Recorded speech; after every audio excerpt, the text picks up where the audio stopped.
everybody. I'm Andrew Lamb, owner of Four Leaf Performance, and I want to extend a warm welcome to you all today in today's discussion, Best Employment Practices, how to hire the right people for your business.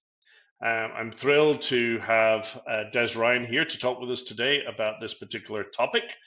Des has got many years of executive leadership in Europe, and has hired many people, and now does this for many organizations out there in leading their businesses.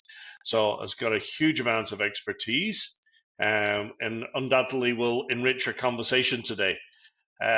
So as a business coach, we've noticed many of our clients ask us, how do we hire the right people? How do we know that we've got the right people in the right seats? So that's what we're going to discuss today. So, morning, Des. How are we doing?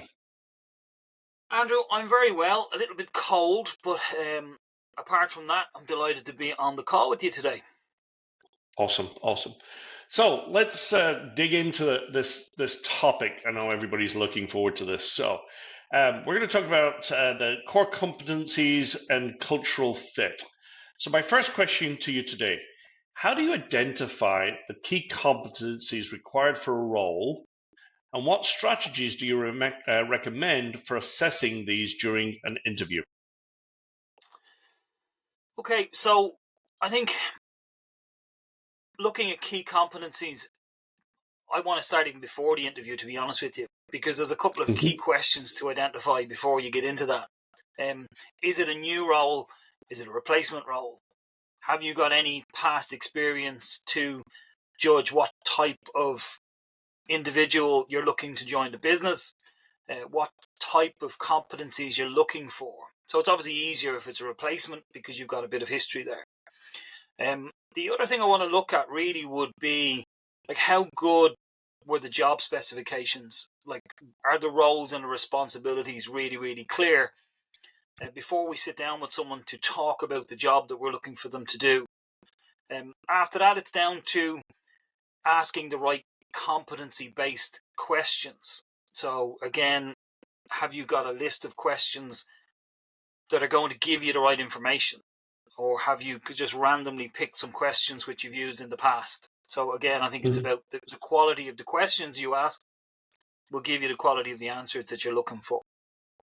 And I suppose, what kind of performance indicators are you looking to, measure? And what kind of competencies are you looking to really explore during the interview process? So lots of things to consider there when you're looking at competencies, because they cover like such a vast array of areas for people coming in and sitting in an interview process. Awesome. So let's dig a little deeper in that. Could you describe how to effectively balance between evaluating hard skills and soft skills in candidates? Okay. So look, both are obviously very important. So the hard skills definitely will come to bear fruit at a later stage, but I think initially it's the soft skills are really important to identify at an interview stage. And there are some techniques for assessing soft skills. There's some really kind of techniques around like putting real life situations and real life scenarios into the questions. I also look at like past experiences, like how good are they at handling conflict, for example? How good are they at managing relationships with people, people above and below them? So managing upwards and downwards. All that, that's kind of the soft skills that I would look for more in an interview process with a candidate at initial stage. Certainly depends on what part of the process we're in, of course, because the deeper you go into the process, the more in-depth the questions are going to be coming anyway. Right. Okay. So based upon that, in what ways can technology be leveraged to enhance the accuracy of competency assessments and interviews? Oh God, where do we start with technology? Certainly AI is going to be playing a big role. And interestingly, I was talking to a guy earlier this morning, and he was talking about VR, virtual reality, and how that is going to change how we engage with people, and how we could physically put someone in, not physically, but virtually put someone into an interview room with people, with a panel, for example, and it's a person sitting on their own at home or sitting in an interview pod, suddenly surrounded by 3 or 4 people virtually. So I think AI and the use of algorithms, digital assessment tools, there's lots of them out there which can be used now. And data, like we talk about data a lot in business, but certainly the use of data to make decisions on recruiting people, like we can't ignore it. There's lots of assessment tools out there, whether it's DISC or it's Myers-Briggs or it is the Why discoveries. There's so much information out there. There's so much data we can gather before we make a decision. So I just think that let's use it as much as we can to help us make the right decisions. Awesome, thank you. let's dig in a little bit different question. So, in your opinion, how critical is assessing a candidate's alignment with the company's culture, and what methods can be employed to evaluate this effectively? How long have we got? I know that this topic could go on for hours, right? Oh, this is a really, really important one for me, because for me it's all about fit. I love talking culture and I love talking values with companies who are in the middle of their recruitment process or starting their recruitment process, because if you're not putting those values and your culture front of house at the very, very start, and what I advise people to do is send your candidates your core values. Send your candidates what your culture is, your core points of culture. So let them know in advance that they're important to you, and then ask them about them during the interview process. You've seen our core values, you've seen our points of culture. What's your favorite ones? You know, it shows a couple of things. It shows, number one, that actually they've done a little bit of homework before they've come into you and looked at the information you've sent them, which says a lot anyway. But then it also gets them to select some of the core values, and not only just pick a core value, but why. Why is that core value resonate with you, and why is that core value important to you? And I think, for me, at that early stage, it is always about, and I think you mentioned it at the very, very start, it's about getting the right seats, getting the right people on the right seats. Right. If you don't have a strong culture in the first place, or if your team aren't aware of what that culture is, then that's going to show up in the people that are in your business already, but certainly the people that you bring into your business. Because where we generally fall down with people is where they do stuff that's at odds with our values. So if people know that trust is really, really important to you and someone breaks your trust, maybe they weren't aware that it was that important to you in the first place. Yeah, being able for that individual to see the business through the eyes of the business, right? You just mentioned trust there. If trust is a big deal and they don't see trust, they don't see the world through those eyes, they're going to miss that, right? So they're not going to be able to see that element of the business and why it's so important. Absolutely. And I think, again, there's so many core values that are shared, I suppose, among so many businesses. But you mentioned trust is one of the most important ones. Loyalty is another really important one. Strong communication is always a really good value to have in your business. But you might bring someone in who struggles with communication, and may, as a result of that, struggle within an organization that values communication from the very, very start. So Can you provide examples of subtle indicators that might reveal a candidate's true alignment or misalignment with a company's culture? Yeah, another great question. So again, it's the non-verbal cues that sometimes we look for. It could be a shift in someone's body language. It could be their tone or their pace changes. And I mean that from a positive, by the way. So I'm looking for, when someone's excited about something, you can tell that they're excited because again their pace changes or their tone changes or they perk up or they sit up in a chair and you can see how much it means to them. And I think small little things like that tend to give you the best kind of assessment of whether someone is aligned or not. And again, sometimes you get people whose glass is half empty rather than half full. And I think sometimes that will come across because you need to make sure that you, as you said there in the question, like how aligned are they to your culture? I suppose the first part of that is that they need to you need to make sure that your culture is there, that it is very obvious and very prevalent even before that candidate comes into the room. And the last thing really in relation to responses, like again, there has to be consistency. So you got to get a consistency in how they come across and how they answer various questions, and it should just flow in one direction and shouldn't leave you in a position where you're questioning, was that a genuine response or not? So Awesome, thank you. Next question. Can you suggest some effective methods or tools that can help business owners determine whether a candidate's a good fit for the company? So look, again, technology has really gone so far as like there's assessment tools out there which we can use to assess someone's fit. Yeah, and I've mentioned a couple of them. DISC is something that I'm very much aware of. The why discovery, again, it's something which assesses people from the early stage as to why they do stuff and how they do it, and ultimately what they bring to an organization. So again, use the tools that are available. Reference checks. Again, the amount of people who don't do reference checks, even though there is a name there, and sometimes it's maybe the lack of information you get from a reference check is going to tell you. Read between the lines. Sometimes they tell you to do.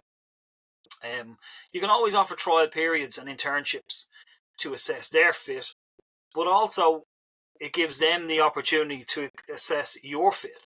Does your opportunity currently fit their plan or their roadmap? And maybe it doesn't. Another thing that I like to do is involve the team in the recruitment process, like panel interviews. And at the end of the day, your team are sometimes the hidden treasure of information. They know the ins and outs of working in the business, and are often the best placed to identify who would be a good fit and who may not be the right fit. And ultimately, they're the ones who are going to be working shoulder to shoulder with them anyway. So why not make sure that they're involved in the process at the start? So how do you measure the long-term impact of a candidate's fit on team dynamics and company's performance? So again, I think you kind of covered that a little bit with the previous one, but I think you're going to get team feedback. Involve your team from the start, and get their feedback. I always like to buddy people up as well. So buddy up new people with your new team when they come into the business. Because again, great experience and a great form of feedback comes from them. There's obviously going to be KPIs and performance metrics. That's going to be how we're going to manage them. And I suppose another metric is your retention rates. Ideally, what you're looking for when a candidate joins your business, ideally what you're looking for is for that candidate to literally rip up their CV when they're employed by you because they found their home, and as much as you're looking for the right fit in a candidate, you got to make sure that your candidate has found their right fit. And as much as, yes, I know these questions are aimed about getting the right candidate, but it's equally important to see it from the side. Put your feet into their shoes, and make sure that, well, why would I come and work for you in the first place? And I think that's an equally important question. And sometimes the truth isn't particularly pleasant when you challenge business owners with that. Is that you're looking for the right candidate, and yet how do you know that you're the right option for these people coming into your business? Maybe your retention rates are telling you something that you don't want to know. Right. Okay. Last question on this topic. What are the common pitfalls in assessing fit, and how could these be avoided? Yeah. Again, I suppose I'm going to say that I'm slightly biased in this, but actually, bias in an assessment can be dangerous, because sometimes we do put an overemphasis on people's fit in the business, and yet I would have the opinion that if you get the right person, you can train them to do the job, instead of getting someone with the best CV and not being a good fit. But definitely, one of the pitfalls is an overemphasis on the right fit. And you get the right person, and then you can't train them, or they end up not being competent in other areas. And that could cause problems down the road. So, again, I suppose it's about trying to avoid biases and trying not to overemphasize the whole fit process. And I think another way of making sure that you avoid pitfalls such as, I suppose you need a diverse panel. So you need to have a diverse interviewing panel. Not that you're relying on one person or one position to recruit all of your team. Because again, diversity, equality in the workplace is becoming so important right now, and the inclusion side of it. So it's vitally important that we avoid that at the initial interview stage. So. Awesome. All right. Let's start talking about advanced interview techniques and strategies. So, Des, in your opinion, what are the top techniques for conducting a comprehensive evaluation of a candidate's potential beyond just their technical skills? Okay, so again, let's talk about behavioral interviews. So again, interviewing people based on behavioral techniques, not just their potential skills and technical skills. So again, it's that whole, we touched on in our previous question, that whole soft skill assessment. How do we assess their ability to work with people and solve problems and that type of stuff, which is equally important. And I suppose, again, look at the potential for growth within the business.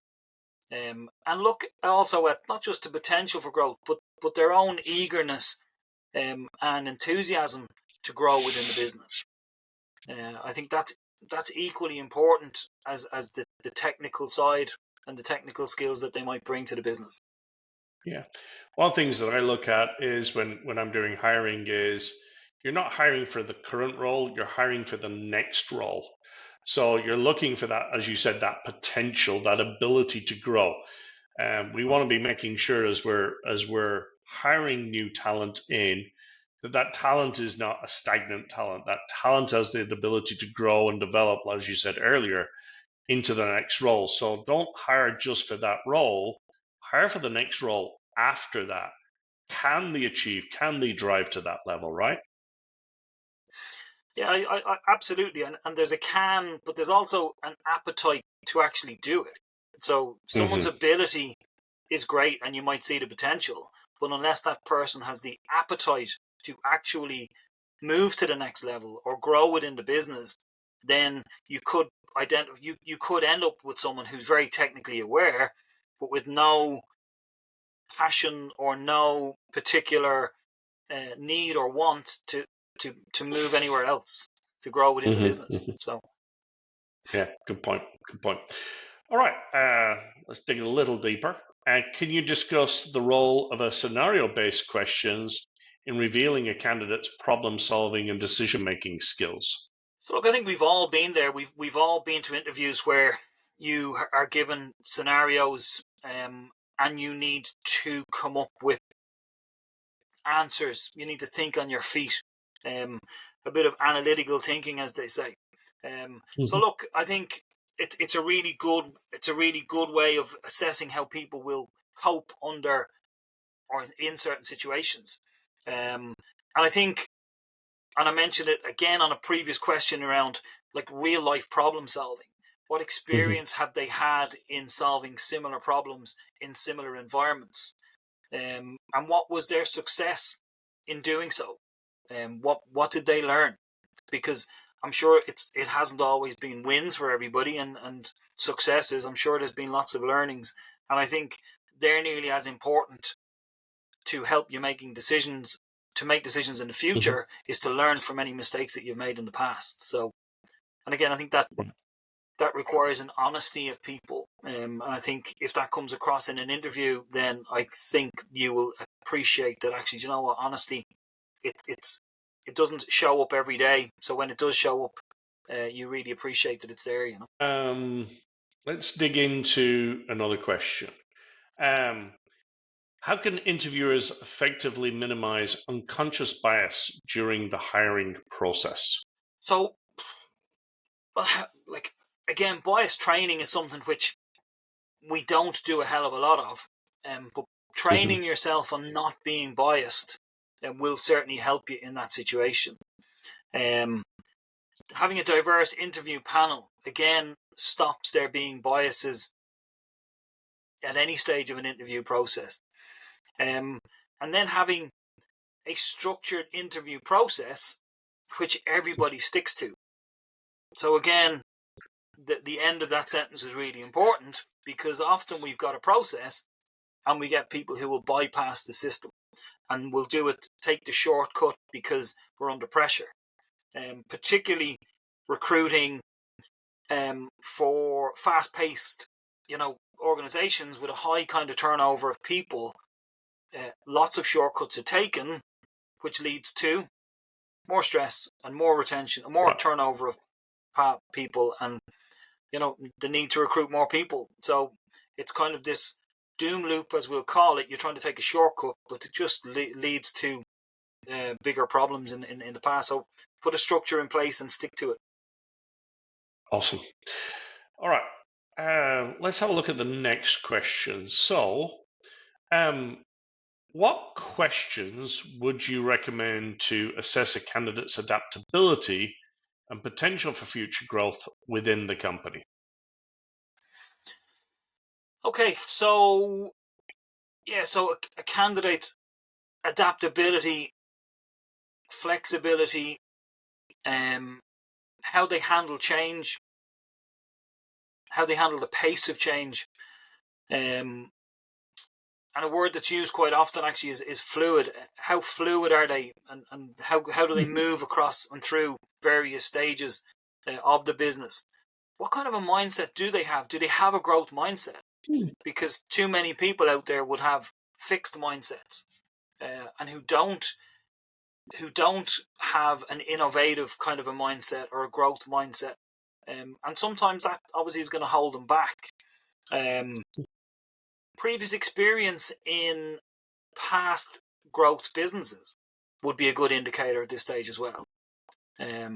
So again, what can you demonstrate that you've achieved in a previous role that is going to benefit you and help you grow in this business and help you grow the business in the new role that you might be in?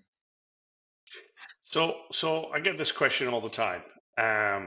How can you differentiate between a candidate's genuine adaptability versus a rehearsed response? I know we get that all the time. So how would you coach on that?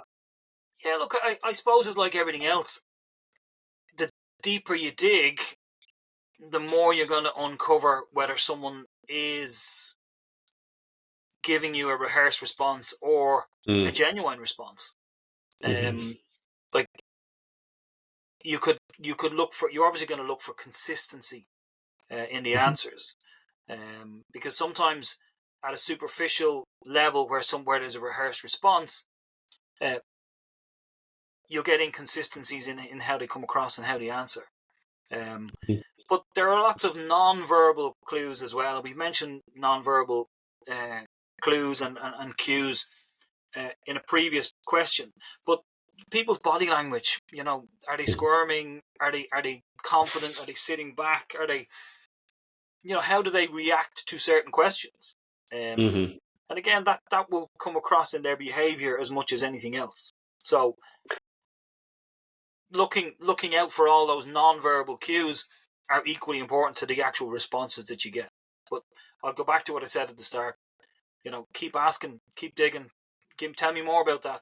So tell me a little bit more about that. And the more you dig, the more genuine responses you're going to get from people. So the suggestion here is become a coal miner. Dig, dig, dig. Keep digging. Yeah. Or again, the great question, you know the old favorite, which is, well, why is that?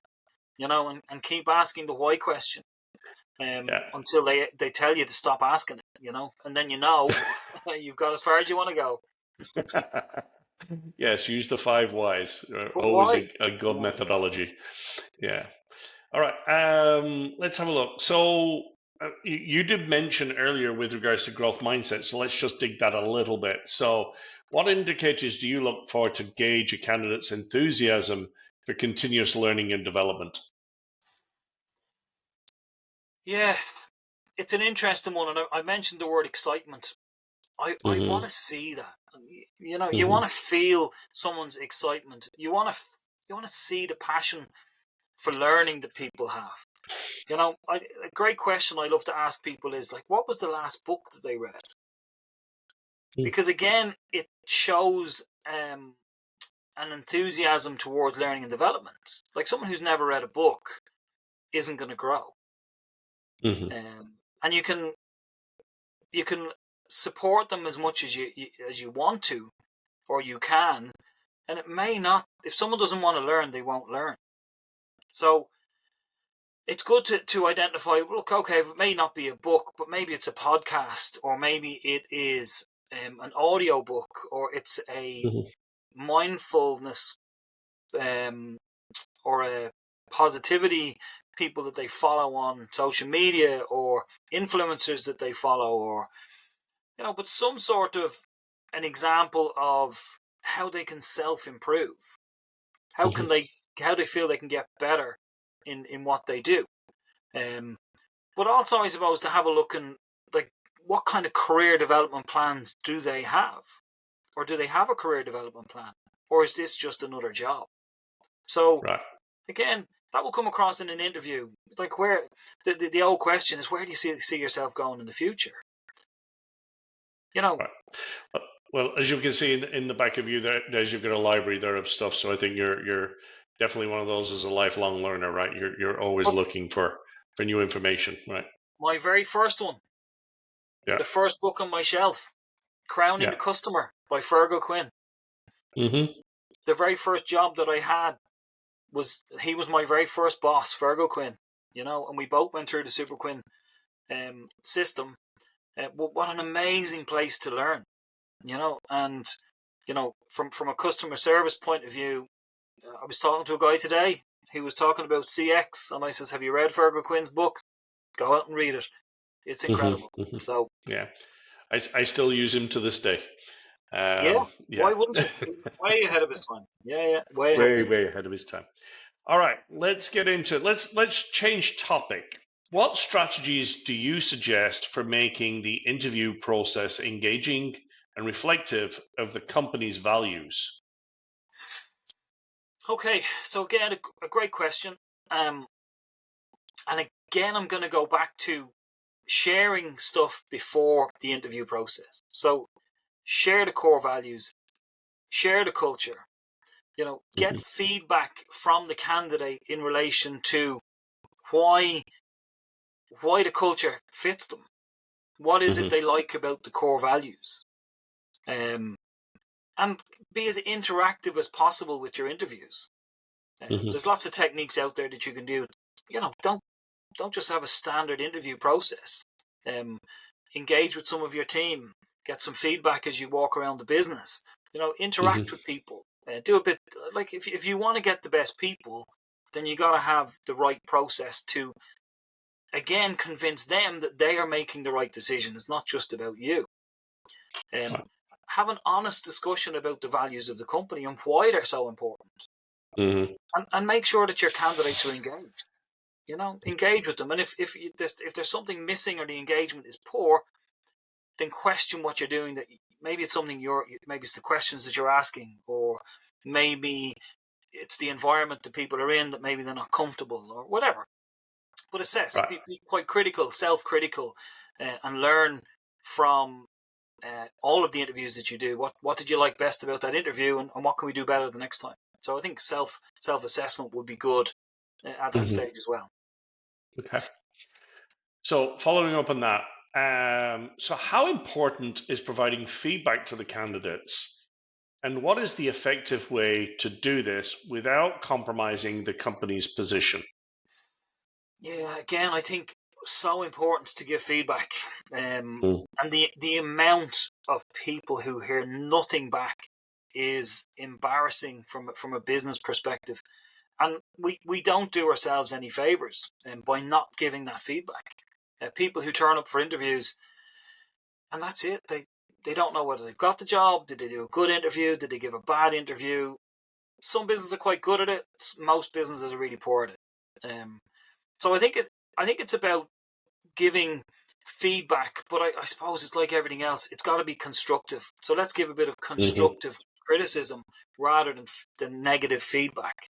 And it is about, look, it's about sometimes balancing the honesty of the situation with a bit of diplomacy. Because let's be honest, not everyone who comes for an interview with you is going to be a fit.